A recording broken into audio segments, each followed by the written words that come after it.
Agile unified process. देखिए, हम already unified process के बारे में बात कर चुके हैं। उसमें इंसेप्शन, इलैबोरेशन, कंस्ट्रक्शन, ट्रांजिशन, ये 4 फेजेस होते थे।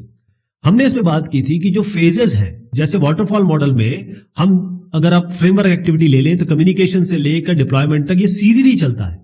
कोई भी, जैसे कम्युनिकेशन के साथ मॉडलिंग, मॉडलिंग के साथ प्लानिंग, प्लानिंग के साथ आपका कंस्ट्रक्शन, ये साथ नहीं चलता है। इसमें बताया गया था यूनिफाइड में कि भाई आप एक साथ 2 काम कर सकते हैं या मल्टीपल कॉन्करेंटली काम करते हैं, स्टैगर्ड कॉन्करेंसी में काम कर सकते हैं। और हर एक जैसे जो फेज है इसमें आप मल्टीपल इटरेशंस डाल सकते हैं, ऐसे इटरेशंस हो सकते हैं जिससे रिजल्ट आएगा। जैसे आप कंस्ट्रक्शन फेज में देखिए C1 C2 करके 2 इटरेशंस है, 2 बार आप इसको चला सकते हैं। और हर बार आप ये जो एक्टिविटी है, model, implementation, test, deployment, configuration management, project management, environment, ये जो मैंने आपको बताया वो भी चलती रहेंगी साथ में। तो ये एक यूनिफाइड प्रोसेस था। ऐसी रैशनल यूनिफाइड प्रोसेस बनाया गया।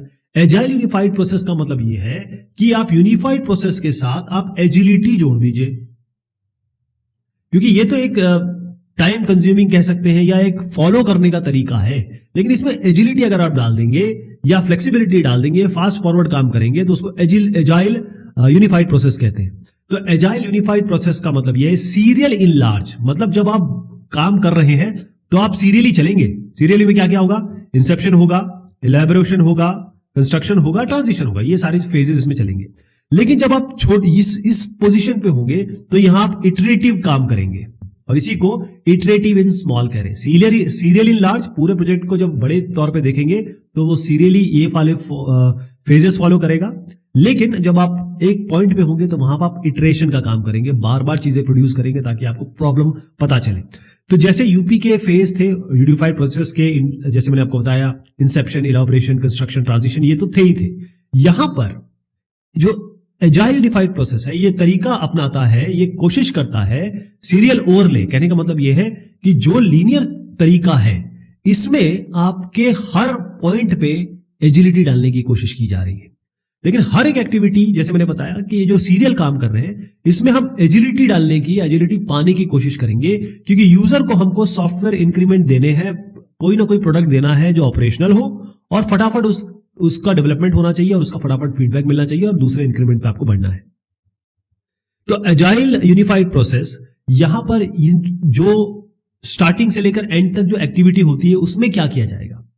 यूनिफाइड प्रोसेस में तो हमें पता है, एजाइल यूनिफाइड प्रोसेस में जो मॉडल से लेकर एनवायरनमेंट है वो क्या करता है, वो हमें समझना पड़ेगा। यहां पर मॉडलिंग का मतलब ये है कि आप UML, यूनिफाइड मॉडलिंग लैंग्वेज के तहत बहुत सारे रिप्रेजेंटेशन बनाएंगे। जैसे use case modelling, use case बनाएंगे, आप डिजाइन करेंगे मॉडलिंग में, आप सीक्वेंस डायग्राम बना सकते हैं, ये सारी चीजें बनेंगे। बेसिकली आपको जो प्रॉब्लम है उसको समझना है और वो इस तरीके से बनाना है कि आप और यूजर दोनों समझ सकें, ये मॉडलिंग हो गई। बट अब इतने सारे, जैसे पहले 9 डायग्राम थे, फिर 13 हो गए, आज तमाम तरीके के यूएमएल डायग्राम्स अवेलेबल है। अब ये सब बनाना आपने शुरू कर दिया तो बहुत मुश्किल हो जाएगी।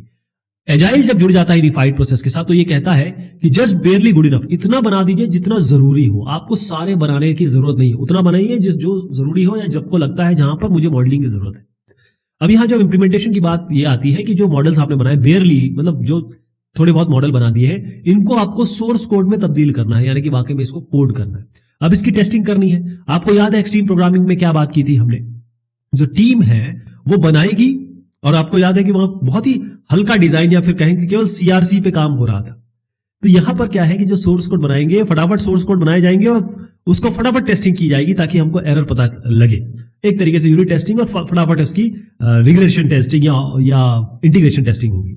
डिप्लॉयमेंट की बात जहां पर आती है कि जैसे ही आपका काम तैयार हुआ, आप इसको यूजर को दे दीजिए, यूजर इसका आपको फीडबैक देगा और बताएगा क्या प्रॉब्लम है।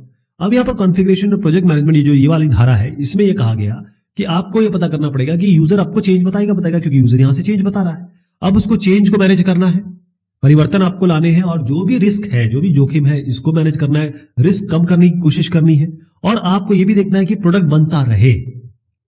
प्रोजेक्ट मैनेजमेंट ये बेसिकली ये तय करता है कि प्रोसेस इस सीरियली क्या प्रोग्रेस हो रही है, और अगर टीम है आपस में कि उनका क्या काम चल रहा है, कोई टेस्टिंग टीम होगी, कोई डेवलपमेंट टीम होगी। एनवायरनमेंट मैनेजमेंट बहुत जरूरी है। यहां पर क्या है कि आपको लोगों को जो काम कर रहे हैं उनको बकायदा टूल्स या उपकरण देने पड़ेंगे, टेक्नोलॉजी जो लेटेस्ट है वो बतानी पड़ेगी, और जो स्टैंडर्ड है, जैसे आपको कोई मान लीजिए मिश्रा स्टैंडर्ड फॉलो करना है, कोई और स्टैंडर्ड आपका खुद बनाया हुआ स्टैंडर्ड है वो फॉलो करना है, वो जो माहौल है वो आपको मैनेज करना होगा, उसका प्रबंधन करना होगा।